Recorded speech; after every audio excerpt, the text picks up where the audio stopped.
नंगली निवासी भगवान की जय। बाला वाले सदगुरु महाराज की जय।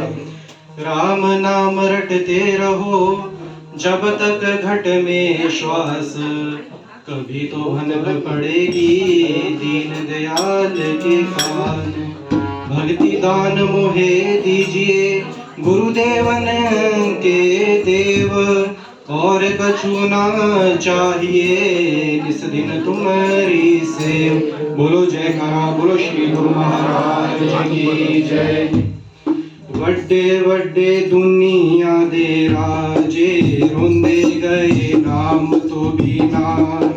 वड्डे वड्डे दुनिया दे राजे रोंदे गए नाम तो बिना। वड्डे वड्डे दुनिया दे राजे रोंदे गए नाम तो बिना।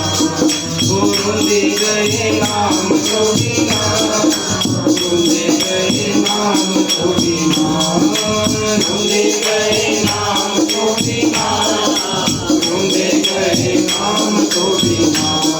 ओ वड्डे वड्डे दुनिया दे राजे रोंदे गए नाम तो बिना।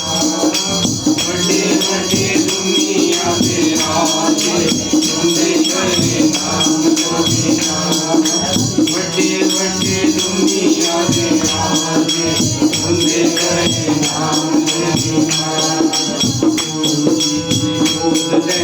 आजा भैया मारजी गुरु जी बोल तेनु, आजा भैया मारजी गुरु जी बोल तेनु, आजा भैया मारजी गुरु जी बोल तेनु, आजा भैया मारजी।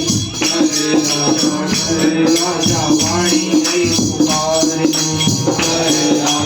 हरे राजा वाणी रे पुकार। इसे जग विच झूठे बसारे उन्हें धरे नाम तो बिना। इसे जग विच झूठे बसारे उन्हें गए नाम तो बिना। वड्डे वड्डे दुनिया के राजे उन्हें गए नाम तो बिना। वड्डे वड्डे दुनिया के राजे उन्हें गए नाम तो बिना। थोड़े से सुख बिखर गया हंकारिया, थोड़े से सुख बिखर गया हंकारिया। हम जुड़े हारिया, तेरी तेरी हम जुड़े हारिया। अपने कारज क्यों तू बिगाड़े उन्हें गए नाम तो बिना। अपने कारज क्यों तू बिगाड़े उन्हें गए नाम तो बिना। वड्डे वड्डे दुनिया दे राजे उन्हें गए नाम तो बिना। वड्डे वड्डे दुनिया दे राजे उन्हें गए नाम तो बिना। इस संसार में जितने बड़े बड़े चक्रवर्ती बादशाह राजे महाराजे संसार में आए और नाम के बिना रोते ही चले गए। आपको एक साखी सुनाते हैं। जो अदम बादशाह गुल्क बुखारे का जो बादशाह था, अदम बादशाह गुल्क बुखारे का एक बड़ा बादशाह था और गरीबों को बड़ा तंग करता था। अपनी ही प्रजा को लूटकर ऊंटों पर उनका सामान लाद कर ले जाता था। हर वक्त शराब की मस्ती में रहकर प्रजा पर वो जुल्म ढाता था। प्रजा खुदा से यानी भगवान से अरदास करते थे कि हे भगवान, या इस जुल्मी राजा को मौत दे दे या तो हमें अपने पास बुला ले। तो निरंकार ने उनकी आवाज़ सुनी। अदम बादशाह और उसके सलाहकार उसके साथ थे। वे देखते हैं कि एक रब का फकीर जो संत भी है, जो रब का बंदा है, मनुष्य की खोपड़ी से कभी सीधा कभी उसको उल्टा करता, मतलब उसके साथ वो खेल रहा था। जो उसका वजीर और सलाहकार वो कहते हैं कि ये जो बादशाह है इसकी बेअदबी तो देखो, ये कोई कामिल फकीर है। बादशाह कहते हैं, फकीर तू इस खोपड़ी के साथ क्या कर रहा है? फकीर कहता है कि जब मैं इस कब्रिस्तान से गुजर रहा था, इस खोपड़ी ने मुझे आवाज मारी, हे फकीर तू मेरे ही पास आ जा, एक ना एक दिन तो तुझे मेरे ही पास आना है। क्यों इस दुनिया में तू व्यर्थ ही घूम रहा है?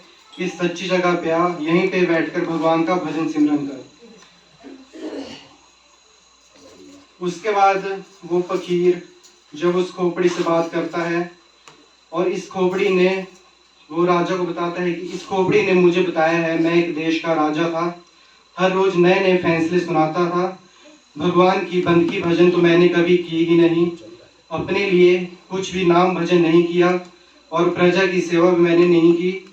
जिस भी फैसले सुनाने कहीं, ये जो बुलक बखारे का जो राजा था, अब इसकी कहानी शुरू होती है। वो कहता है कि मैं जिस भी फैसला सुनाने को जा रहा था, मैंने जैसे ही अपनी पालकी से एक पैर बाहर रखा, उसी समय मेरे पेट में भयंकर पीड़ा हुई। जिस राजा की खोपड़ी उस कब्रिस्तान में पड़ी हुई थी, तो उसने कहा कि जैसे मैंने अपना एक पैर बाहर रखा, उसी समय मेरे पेट में भयंकर पीड़ा हुई, जिससे मेरी मृत्यु हो गई। मेरे शरीर को दफनाया गया, और जब शरीर दफनाया जाता है तो उसके बाद उसको बिच्छू हो गए, कीड़े हो गए, उस शरीर को खत्म करते हैं। बिच्छुओं ने उस कब्र में सुराख करके जो मेरा दिमाग था उसको खा लिया। मेरी खोपड़ी को बाहर खींचकर वे ले आए। उसी समय से मैं यहाँ पर मेरी खोपड़ी पड़ी हुई है, तभी से मैं यहाँ पर भटक रहा हूँ। अगर मैंने परमेश्वर का नाम जपा होता, सिमरन किया होता, सेवा की होती है, तो मेरा आज ये हाल ना होता। मेरी खोपड़ी में आकर पंछी, परिंदे इत्यादि आकर पानी पीते हैं, और ये मेरी हालत है। जो आदम राजा था वो पूछने लगा कि ये किस मुल्क के बादशाह की खोपड़ी है? फकीर कहता है कि ये मुल्क के जो बादशाह है, ये उनकी खोपड़ी है। सलाहकार वजीर पूछता है तो उसके पुत्र को जानता है, जो अभी भी राज कर रहा है, वो तो अभी इससे भी ज्यादा जुल्मी राजा है, उसका क्या हाल होगा? ये सब बातें जब आदम बादशाह ने सुनी तो उसके मन में बड़ी चोट लगी। यदि एक चक्रवर्ती राजा का ये हाल है तो मेरा क्या हाल होगा? कहने लगा, वो पापी तो मैं ही हूँ, मैंने कभी किसी की भी सेवा नहीं की, जुल्म ही किए, भगवान के नाम का सिमरन बंदगी भजन कभी नहीं किया, कभी किसी की आशीष नहीं ली। हे फकीर, मुझे भी कोई ऐसी राह दिखाओ जिससे मेरा आगे का सुधार हो जाए, ये लोक भी सुधर जाए और परलोक भी सुधर जाए। साथ संग जी, जो भी व्यक्ति और लोगों को परेशान करता है, जुल्म करता है, भ्रष्टाचारी करता है, गरीबों को सताता है, भगवान के बंदों को परेशान करता है, वह व्यक्ति अंदर ही अंदर जलता रहता है, उसे कहीं पे भी सुख चैन नहीं होता, वह अंदर से हमेशा परेशान और अकेला रहता है। इसलिए हमें किसी को भी व्यर्थ में स्थाना नहीं चाहिए, भजन सिमरन करना चाहिए, क्योंकि वड्डे वड्डे दुनिया दे राजे रोंदे गए नाम तो बिना, वड्डे वड्डे दुनिया दे राजे रोंदे गए नाम तो बिना, ये रोंदे गए नाम तो बिना, रोंदे गए नाम तो बिना, रोंदे गए नाम तो बिना, रोंदे गए नाम तो बिना, बड़े बड़े दुनिया दे आगे रोंदे गए नाम तो बिना, बड़े बड़े दुनिया दे आगे रोंदे गए नाम तो बिना। जितने भी दुनिया के बड़े बड़े राजे हैं वो तो रोते हुए जाते हैं।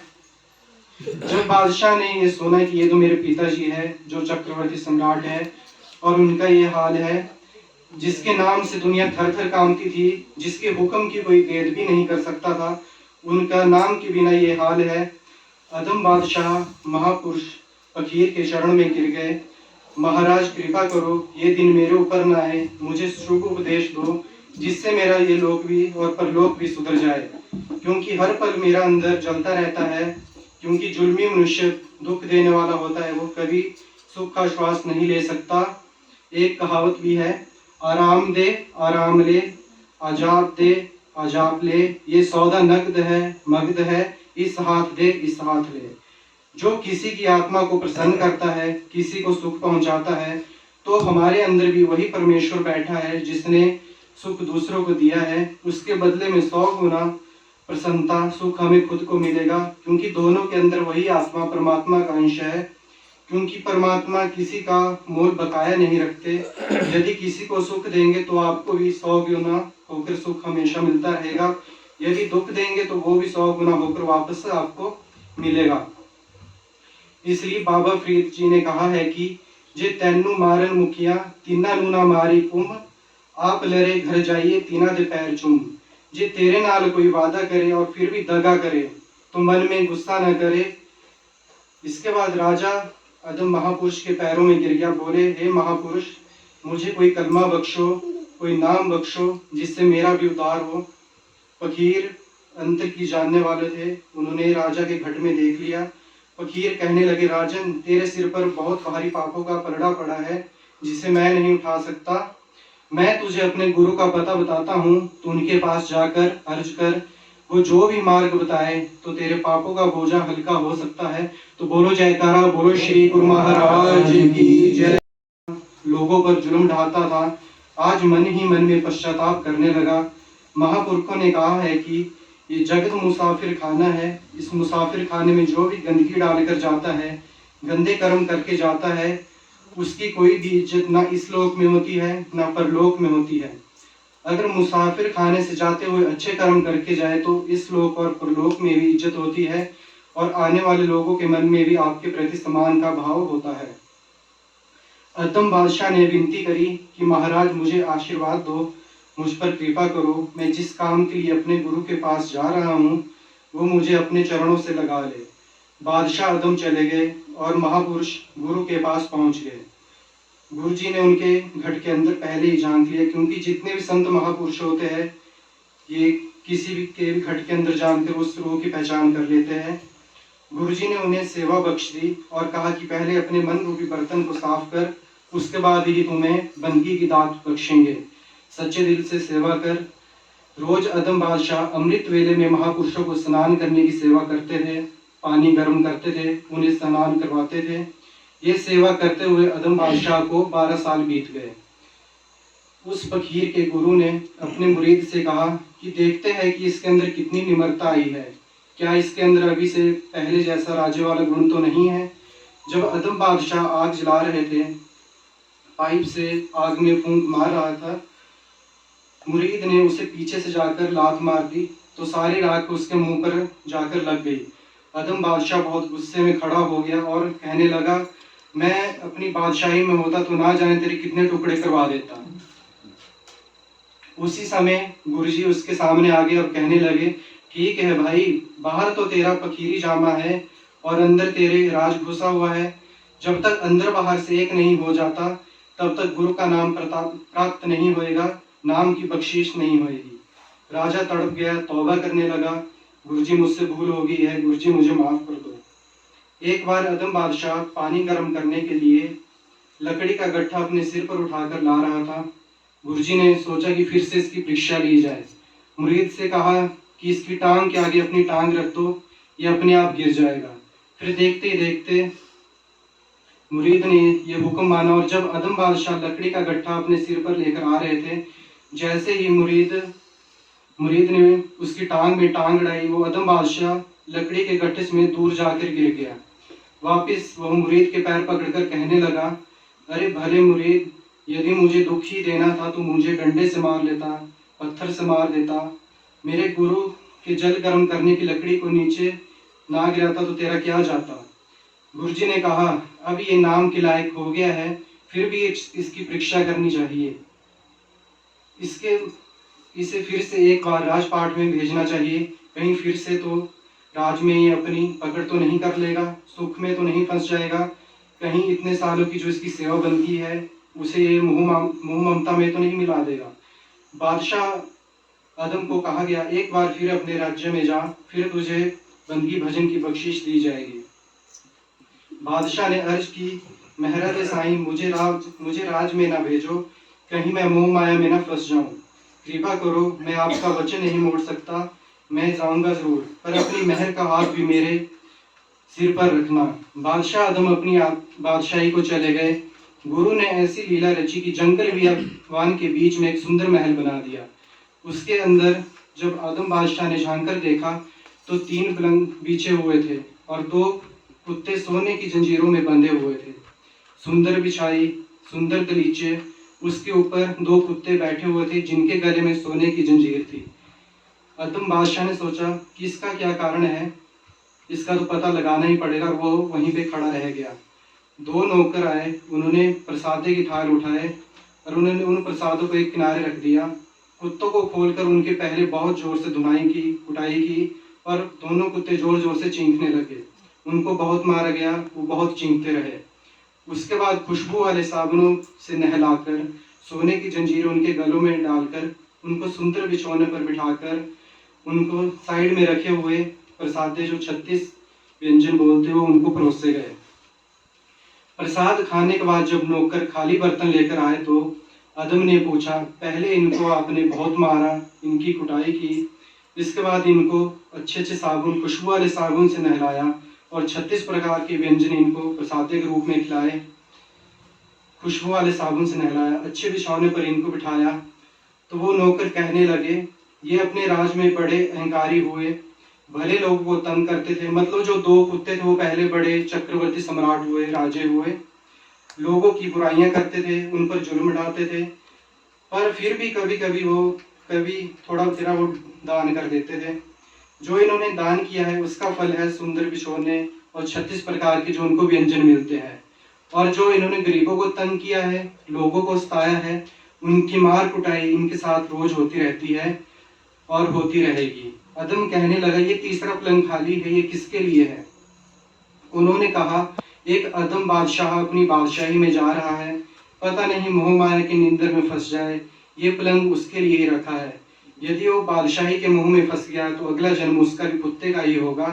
अदम अपने गुरु को आशीर्वाद से सही सलामत बादशाही राज से अपने गुरु के चरणों में आ गया।